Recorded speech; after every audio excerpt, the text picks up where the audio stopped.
Waging war on corruption. Alex Jones on the GCN Radio Network.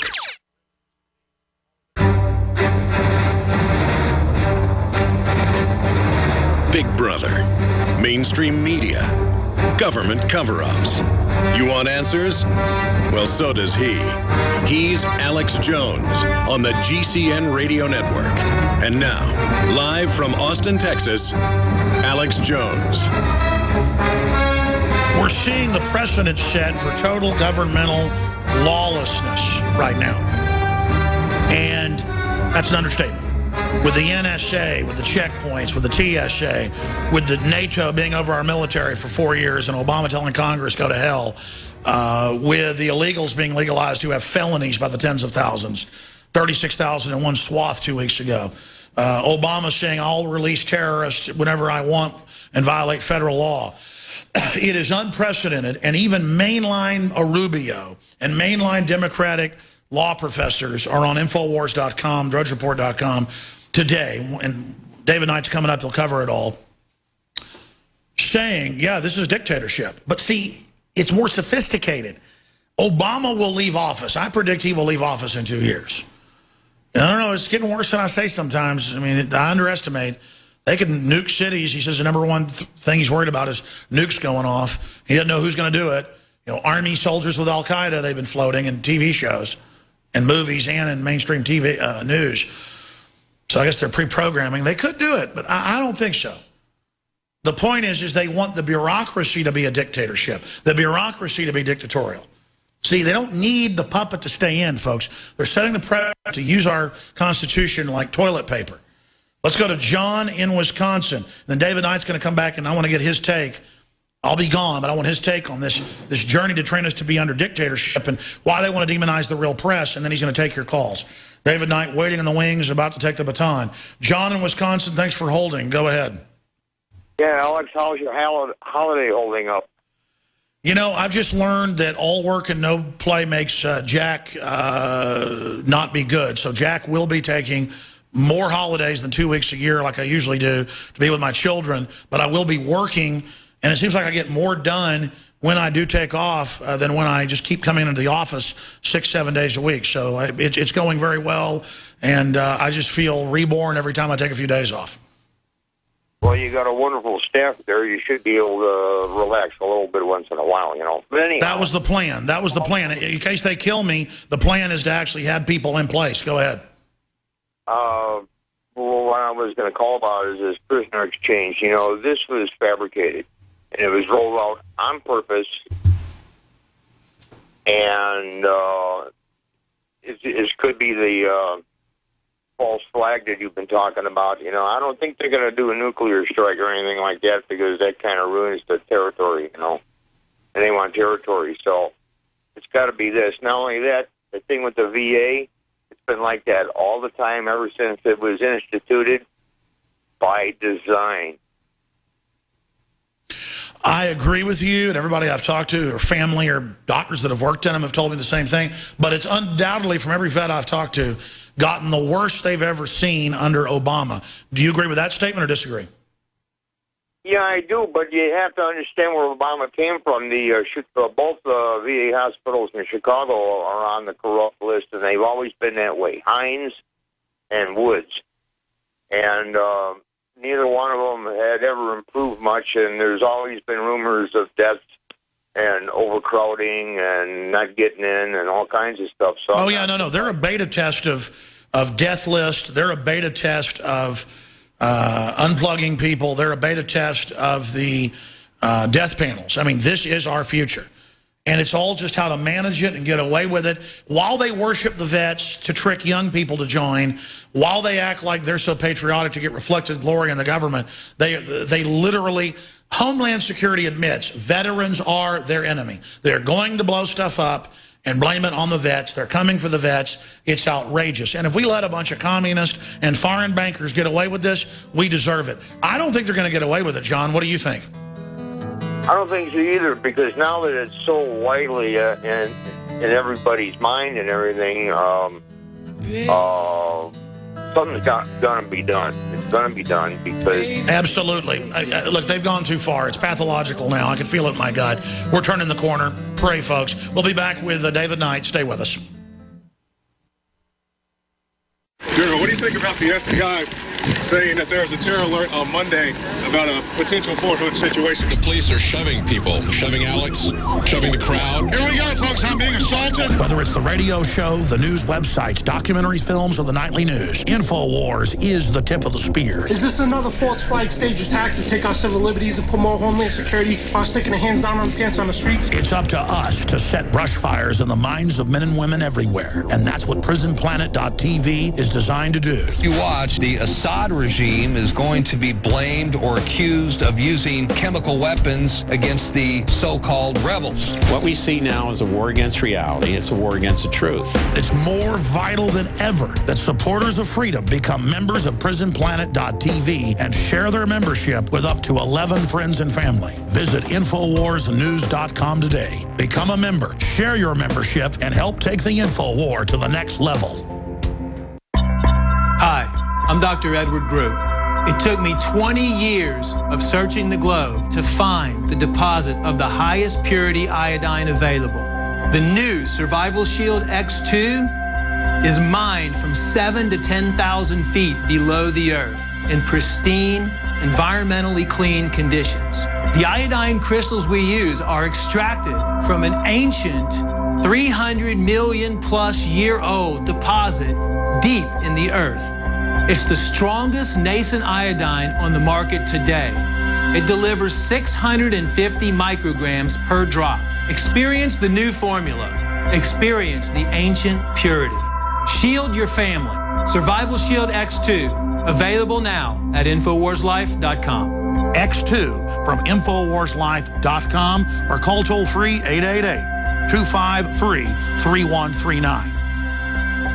A chemical spill contaminating the water supply in 9 West Virginia counties. This year alone, over 300,000 people in West Virginia had their drinking water contaminated. What are the health effects of having these drugs in our drinking water? It's forced medical treatment without the consent of residents. My friends, water filtration is one of the most basic actions you can take to protect you and your family from the harmful toxins and heavy metals in your tap water. On average, the county says it sprays with the glyphosate at least once a week. Few filters cut out the glyphosates that is found in water supplies worldwide. Remove pesticides, herbicides, chloramines, hydrofluorosilicic acid, sodium hexafluorosilicate. Fluoride, it is in tea, it's in coffee, it's in water, it's in bread, it's in toothpaste. It is our responsibility to protect our families. The establishment's not going to do it. It's time to take action. It's time to filter our water. Visit InfoWarsStore.com and use promo code WATER to get 10% off their entire family of incredible products. Or call toll-free 888-253-3139.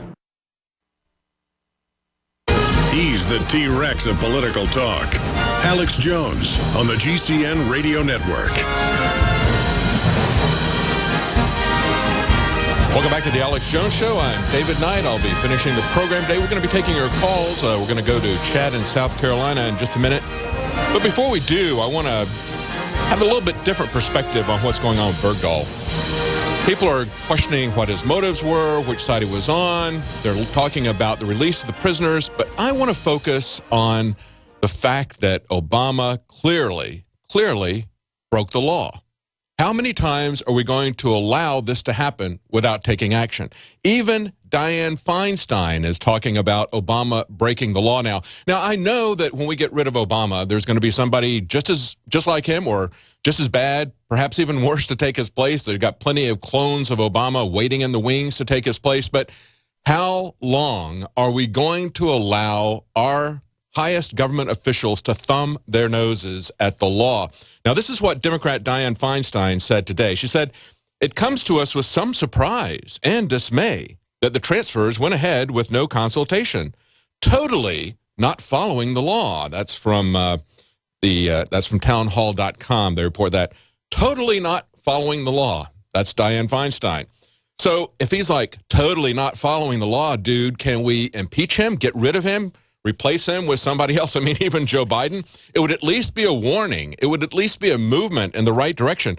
This comes 2 days after Jeffrey Toobin a Harvard professor, someone who identifies with the Democratic Party, someone who's not necessarily as linked into it as Dianne Feinstein, but clearly that's his point of view. He was asked on CNN by Wolf Blitzer. He says, you've looked at the law, you've looked at the signing statement, you've gone through it, said Blitzer. Did the president break the law? And he was kind of surprised when Toobin said, yes, I think he clearly broke the law. Here's the deal.